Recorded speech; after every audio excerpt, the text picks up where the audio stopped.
जय हिंद स्टूडेंट्स, आप सबों के लिए इम्पोर्टेंट ट्रू और फॉल्स का क्वेश्चंस का एक वीडियो अपलोड किए थे। यह दूसरा वीडियो है। इसमें हम सभी के सभी महत्वपूर्ण सत्य असत्य प्रश्न को देखेंगे। आप लोगों का जो पहला एग्जाम होगा वो बिजनेस रेगुलेटरी फ्रेमवर्क का ही होगा। बहुत स्टूडेंट्स कॉल करके पूछा सर किस पेपर का एग्जाम होगा 20 को। तो जो अभी मैं आपको पढ़ा रहा हूँ इसी का एग्जाम 20 को होना है। तो आप लोग अपना प्रिपरेशन जारी रखिए। जो भी है क्वेश्चन हमने आप लोगों को दिया है 10, उस 10 का प्रिपरेशन आप जरूर कर लीजिए। ठीक है, चलिए 21 तो बता चुके हैं, 21वां से अब हम बताना प्रारंभ करते हैं। राजदूत अनुबंध के लिए उत्तरदायी नहीं है। Ambassador is not liable for a contract. ये फॉल्स स्टेटमेंट। इसका मतलब देखिए, इसका मतलब क्या हुआ, जो राजदूत अनुबंध के लिए उत्तरदायी है, तो फिर ये क्या हो जाएगा, राजदूत अनुबंध के लिए उत्तरदायी है, तो ये हो जाएगा असत्य। ठीक है, फिर अगर यही पूछेगा राजदूत अनुबंध के लिए उत्तरदायी नहीं है, तो ये कथन ट्रू होगा। ठीक है, चलिए 22वां प्रश्न है, विदेशी शत्रु में अनुबंध करने की क्षमता नहीं होती है। विदेशी शत्रु में अनुबंध करने की क्षमता नहीं होती है, बिल्कुल ये सत्य कथन है। ठीक है, चलिए आगे, धमकी देना उत्पीड़न नहीं है। तो किसी को हम धमकी देंगे ना, ये उत्पीड़न होगा ही, ये हम सभी जानते हैं, तो ये फॉल्स स्टेटमेंट हो गया। अगला है, कपट का अभिप्राय दूसरे पक्षकार को धोखा देना होता है। तो बिल्कुल सही बात है, कपट का मतलब ही होता है दूसरे को धोखा देना। कपट का मतलब क्या होता है, दूसरे को धोखा देना, तो ये सत्य कथन हो गया। अगला है, प्रतिफल वचन का मूल्य है। प्रतिफल यानी कि consideration is a price of promise, तो बिल्कुल सही कथन है। आगे है, स्वाभाविक प्रेम एवं स्नेह के कारण दिया वचन कुछ निश्चित परिस्थितियों में वैध होता है। क्वेश्चन है, स्वाभाविक प्रेम एवं स्नेह के कारण दिया गया वचन कुछ निश्चित परिस्थितियों में वैध होता है, तो ये बिल्कुल सत्य कथन है। कहीं कहीं बिना प्रतिफल का भी वैध हो जाता है। ठीक है, चलिए आगे है, वैवाहिक संबंधों में हस्तक्षेप के ठहराव व्यर्थ होते हैं। वैवाहिक एग्रीमेंट्स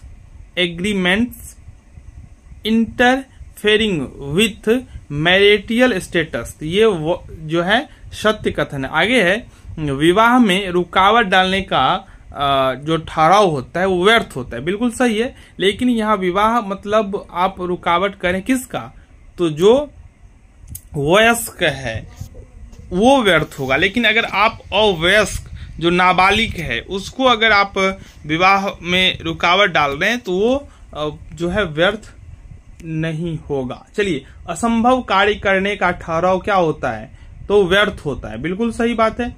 जो असंभव कार्य के लिए कोई समझौता होगा वो सीधा सीधी व्यर्थ हो जाएगा। आगे है, अवयस्क के विवाह में रुकावट डालने वाला ठहराव व्यर्थ है। तो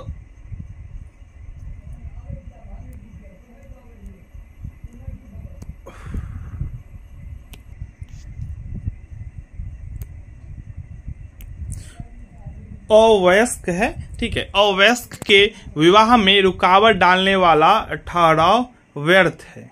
ठीक है, ये असत्य कथन है। ठीक है, अगला है, बीमा का अनुबंध बाजी लगाने का ठहराव है। बीमा का अनुबंध बाजी लगाने का ठहराव है, ये असत्य कथन है। आगे है, सभी सांयोगिक ठहराव बाजी के ठहराव होते हैं, ये फॉल्स स्टेटमेंट। सभी सांयोगिक ठहराव बाजी के ठहराव होते हैं, असत्य है। आगे है, निष्पादन का प्रस्ताव शर्त रहित होना चाहिए, तो बिल्कुल सही बात है। निष्पादन का जो प्रस्ताव होगा वो शर्त रहित होना ही चाहिए। ठीक है, तो निष्पादन का प्रस्ताव शर्त रहित होना चाहिए, तो ये सत्य कथन में आएगा। चलिए अगला जो प्रश्न है उसमें है, निक्षेप में माल और उसके स्वामित्व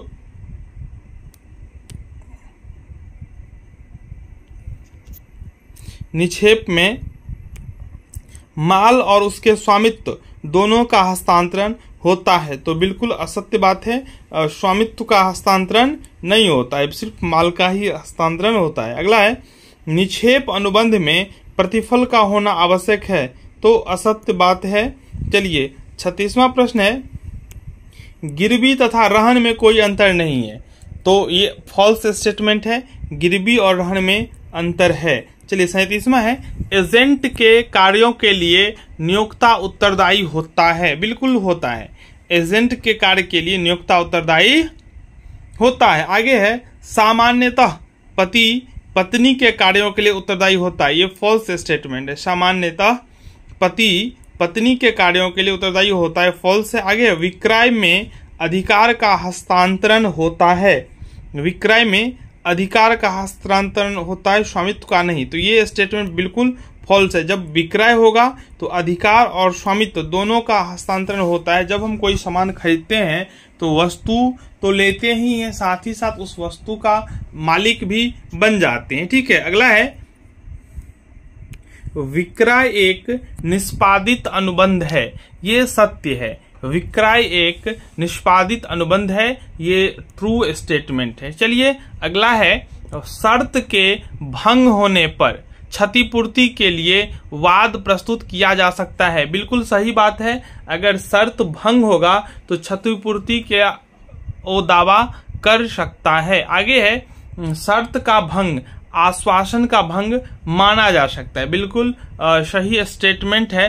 शर्त का भंग आश्वासन का भंग दोनों लगभग समान ही होता है। ठीक है, अगला है, विनिमय साध्य लेख पत्र आदेश पर अथवा वाहक को दे होता है, बिल्कुल सही कथन है।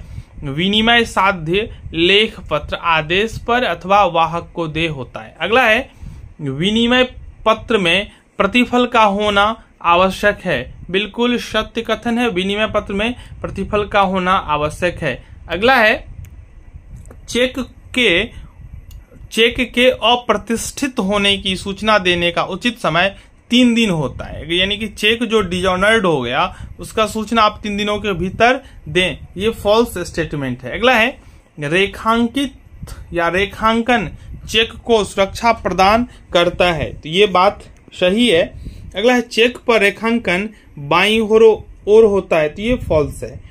आगे है, उपभोक्ता संरक्षण अधिनियम 1986 में पारित हुआ था, बिल्कुल सही स्टेटमेंट है। उपभोक्ता संरक्षण अधिनियम 1986 में ही पारित हुआ था। अगला है, उपभोक्ता संरक्षण अधिनियम सन 2002 में महत्वपूर्ण संशोधन हुआ। देखिए, पारित हुआ 1986 में ही, लागू हुआ था 1987 में, लेकिन 2002 में ना इसमें बहुत महत्वपूर्ण संशोधन हुआ था। संशोधन मतलब कुछ बेसिकली उसमें चेंजेस लाया गया था, तो बिल्कुल सही बात है।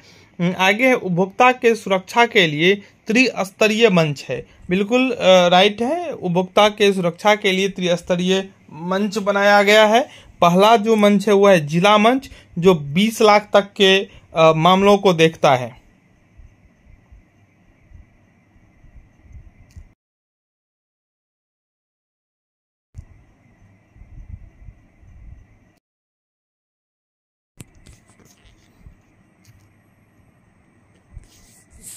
बीस लाख तक के मामलों को देखता है।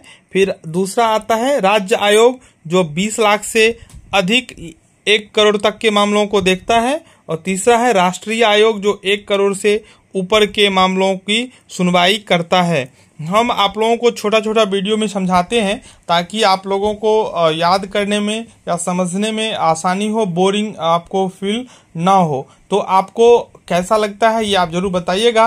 क्या एक ही वीडियो में सब कुछ समझा दें, बता दें, या छोटा छोटा वीडियो रहता है तो कौन हेल्पफुल होता है, ये आप कमेंट के थ्रू बताइएगा। और सब्सक्राइब नहीं किए हैं तो जरूर सब्सक्राइब कर लीजिएगा। धन्यवाद।